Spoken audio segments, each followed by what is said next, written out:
కుంభరాశి వారికి ఏప్రిల్ 1వ తారీఖు నుండి 15వ తారీఖు వరకు ఏ విధంగా ఉంటున్న విషయాన్ని మనం విశేషం తెలుసుకోవడం ప్రయత్నించాం. కుంభరాశిలో కుజుడు, బుధుడు ప్లస్ ఇక్కడ రాహు యొక్క ప్రభావం కనిపిస్తోంది. ఒక 3వ తారీఖు నుండి కుజుడేమో మీనంలోకి ప్రవేశిస్తున్నాడు. అలాగే ద్వితీయ స్థానంలో రవిశనుల యొక్క ప్రభావం కనిపిస్తోంది. అలాగే తృతీయంలో శుక్రుడు, అదేవిధంగా పంచమంలోని గురుడు, అలాగే సప్తమంలో కేతువు. ఈ రకంగా గ్రహాలన్న కూటమి కనిపిస్తూ రాహుకేతుల మధ్యన అన్ని గ్రహాలు పడిపోయినట్టుగా మనం విశేషంగా కనబడుతున్నాయి. ఇటువంటి పరిస్థితుల్లోని కుంభరాశి వారి యొక్క ఆర్థిక విషయాలకు వచ్చినప్పుడు ఉన్న ఉద్యోగాన్ని నిలబెట్టుకుంటూ జాగ్రత్తగా హ్యాండిల్ చేయగలిగితే చాలా మంచిది. కొత్త ప్రయత్నాలు ఏమి చేయకుండా ఎక్కడికి వెళ్ళినా కూడా మనం పడే బాధన మనకు ఉంటూనే ఉంటుంది. కాబట్టి ఉద్యోగరీత్యా ఆ ఉన్నదాన్ని జాగ్రత్తగా ఆలోచించి 1-2 సార్లు ఆలోచించుకుని చేసే పని మీద దృష్టి పెడితే మీకు ఇక్కడ మానసిక ఒత్తిడి లేకుండా ఉంటుంది. అలాగే వ్యాపారంలో కూడా ఇంకెక్కడో పోయి సంపాదించాలని ప్రయత్నం మాత్రం చేయకండి. ఉన్న వ్యాపారంలో నిలకడగా ఉండండి.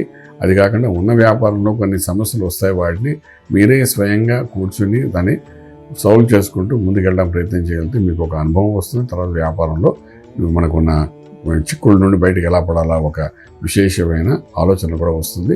అది మీకు ముందు కాలంలో సక్సెస్ఫుల్గా కనబడే అవకాశం ఉంటుంది. అలాగే ఇంపోర్ట్ ఎక్స్పోర్ట్ వ్యాపారాలు చాలా అనుకూలంగా ఉన్నాయి. గురువు యొక్క అనుగ్రహం దృష్టి ఉంది కాబట్టి మనకు శుభకార్యాలు జరిగే అవకాశాలు బాగా కనబడుతున్నది.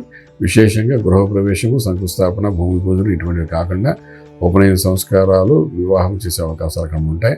లాంగ్ టర్మ్ చాలా రోజుల క్రితంగా మనం వివాహం జరగకుండా ఇబ్బంది పడే వాళ్ళు కూడా ఇప్పుడు ఈ 15 రోజుల్లో కనుక గట్టి ప్రయత్నం చేస్తే అనుకూలమైన వాతావరణం కనబడే పరిస్థితి అయితే ఇక్కడ కనబడుతుంది.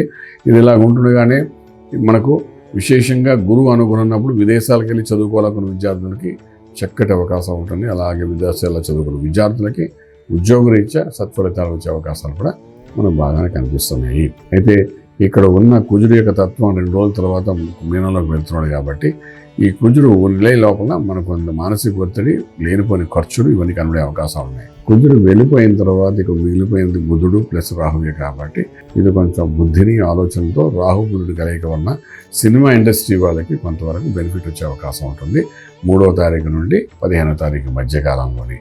అలాగే రాజకీయ రంగంలో ఉన్నవాళ్ళు కూడా అక్కడ బెనిఫిట్ వచ్చే అవకాశాలు సంపూర్ణంగా మనకు కనిపిస్తున్నాయి. ఇదంతా ఒక ఎత్తు. ఆరోగ్యమే మహాభాగ్యం అనుకుంటాం కాబట్టి ఆరోగ్యంలో ఎటువంటి దోషాలు కనిపించట్లేదు ఈ 15 రోజుల్లోని. ఇక మంత్రం దగ్గరకు వచ్చినప్పుడు విశేషంగా కుజునికి అభిషేకము, విశేషంగా కుజునికి ఆరాధన చేయడం చాలా ప్రాశస్త్యం వహిస్తుంది. కాబట్టి విశేషమైన పూజలు ఉన్నాయి. సుబ్రహ్మణ్య స్వామికి ఎన్ని రకాలైన చేయొచ్చు. ఏదో ఒక మార్గాన్ని ఎంచుకుని ఆ మార్గం ద్వారా ఆయనకి అభిషేకము, పూజలు అవన్నీ చేసుకోవడం ప్రయత్నం చేయండి. దానివల్ల కొంతవరకు మీకు యాక్సిడెంట్స్, వ్యవహారాలు అటువంటి వాటి నుండి బయటపడ్డాము.